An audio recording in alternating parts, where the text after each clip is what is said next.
one is all about reflection. This is a very important key part of the process, but it is often overlooked. So on a Saturday morning, I like to take the time out to reflect on our week.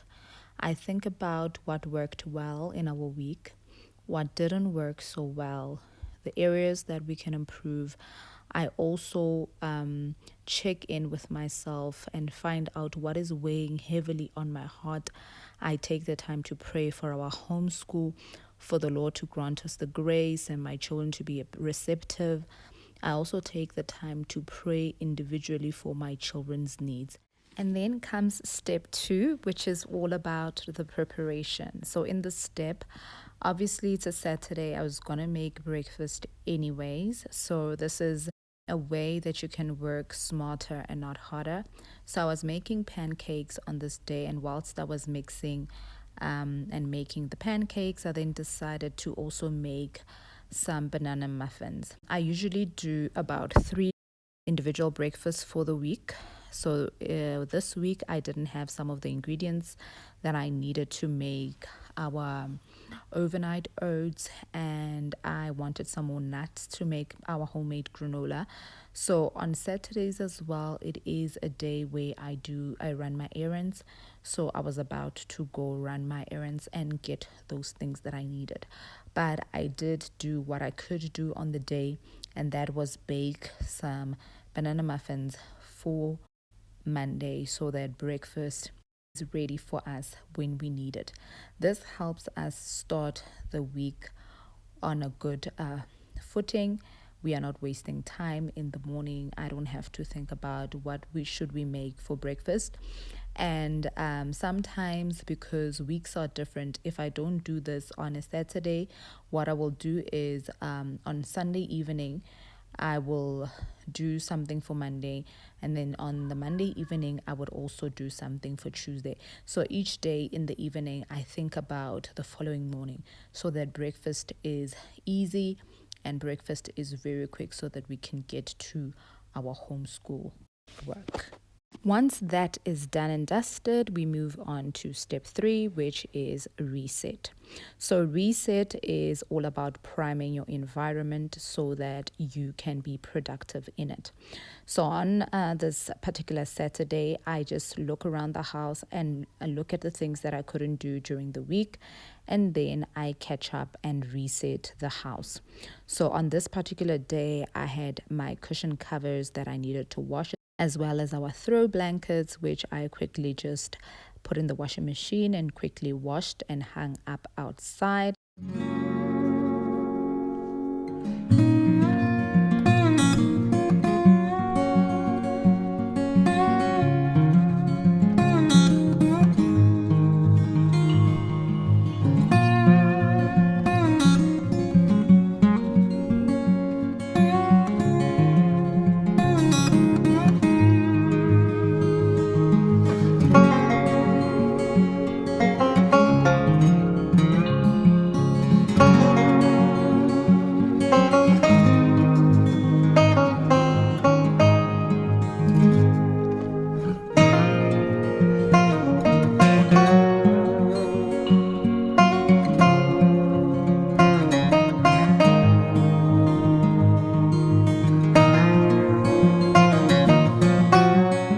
And then another thing that I needed to do was obviously look at our homeschool spaces. So I went through our homeschool cupboard, and then I tidied up the books. As you can see, it gets a bit rough in here. You will find random things like socks in your vases that your children throw. I don't know why. And also you'll find some plastics and all things that don't belong in those places. So I quickly tidy up those areas.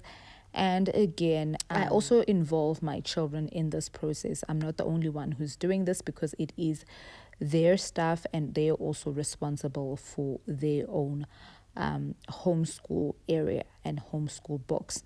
So what I left for them on this particular week was the stationery. So as you see here, I'm not showing the stationery.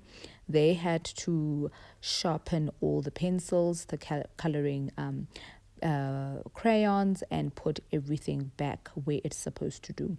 I find that if you fail to do this, you will find that as you sit to do your lessons on a Monday morning, you will find that children don't even know where the pencils are. I find that a lot. Like when we are doing an activity where it needs for us to cut and paste, the scissors are missing. Now we take 15 minutes looking for the glue, and it is just chaotic and a waste of time, in my opinion.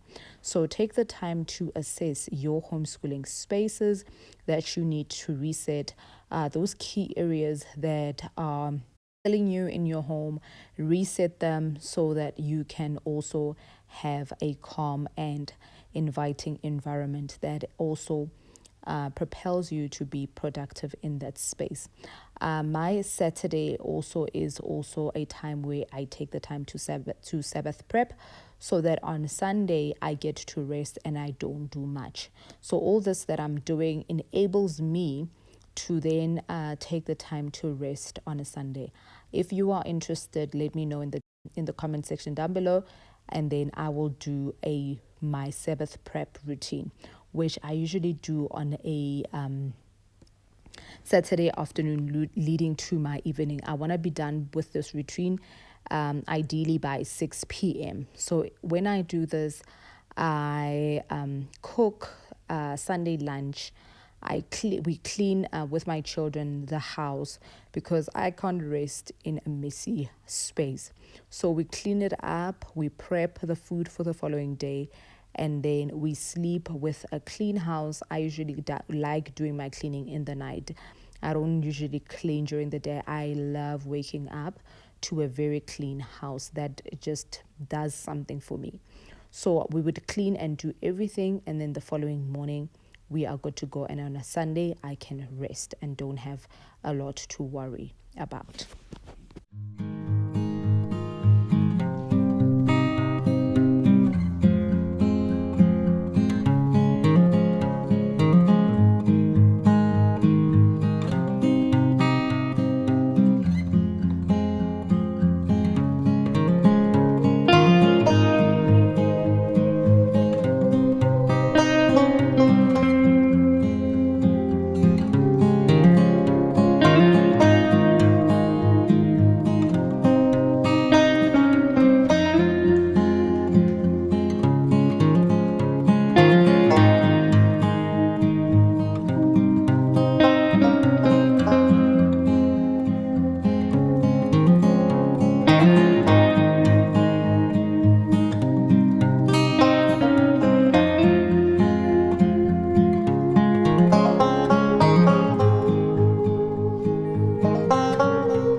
And then, last but not least, is the planning itself. I like to do this in my dining room because I am close to the books should I need to reference them at any point. So, currently, I'm looking at my phone to check the calendar for the new dates for the upcoming school week. That is what I go into our homeschool Trello board to change first, and that is this week. So I did this on the Saturday that we are coming from. So this board was set up for this week. And then I like to then go in and check what I need to do for each child. So this week is going to be our assessment week. So I go in and check what I need to do. So I need to give my oldest two a scope for the assessments that they need to do. So that is what I am jotting down so that I can remember to tell them and give them the proper scope. Then after that, I then go on to check the memory verse that we will be looking at this following week to check that indeed it does correspond to the one we previously did. So next week we are going to be doing Psalms and Psalms 136. So that is the psalm that we are currently doing this week. And then after that, I go ahead and check the read aloud that we are doing and make sure that every chapter is checked off and it corresponds with what we are currently reading. So we are reading Anne of Green Gables and we have done the first 10 chapters. But I'm amazed I did not even check off one as we were reading. We usually do this after lunch. So I know after lunch, usually that's when I'm wrapping up my homeschool. So no wonder that is not checked off at all. So I'm going in to fix that and make sure that it is checked. And then moving along to my daughter who is in grade 1. She has completed all her activities, but I'm amazed when I look at the life skills, it says it is not complete. So I'm going in to check that why are the other activities not checked off. So I grab her book for that to see if she did complete them, because I know my husband works one day from home. So sometimes she likes doing her work with her dad. And then if she does her work with her dad, then I get to focus on the other children. So I'm assuming she did that on that day. So I'm going in to check that so that I update on my Trello board so that everything is updated. And I did find that she did do the other activities and only one activity was left, which is the one we decided we are not going to do anyways because we didn't have the supplies and I didn't deem it necessary for us to do that particular activity. So that one we are not going to do. So technically speaking, she has completed her life skills book, and then what we are doing this week is tackling all the assessments, and then I'm going to be able to update her report, and she is going to close for this term and take a week break.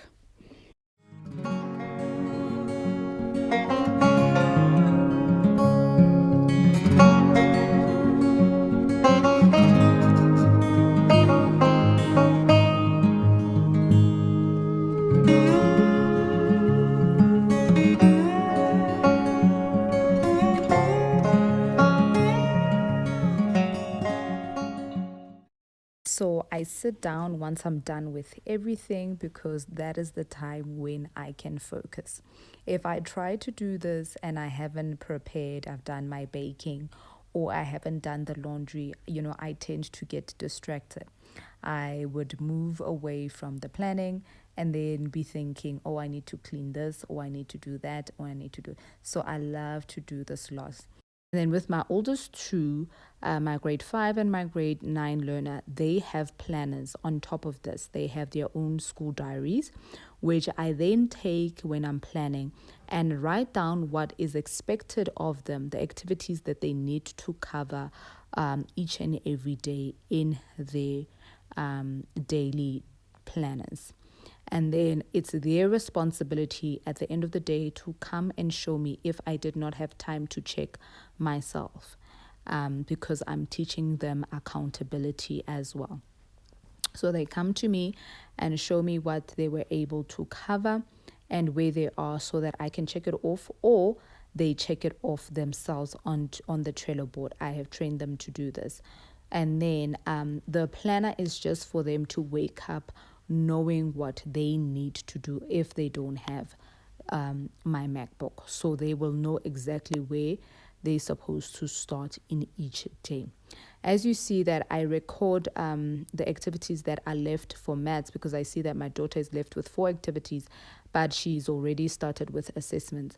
So I record that for her on Tuesday, because Tuesday is a math day.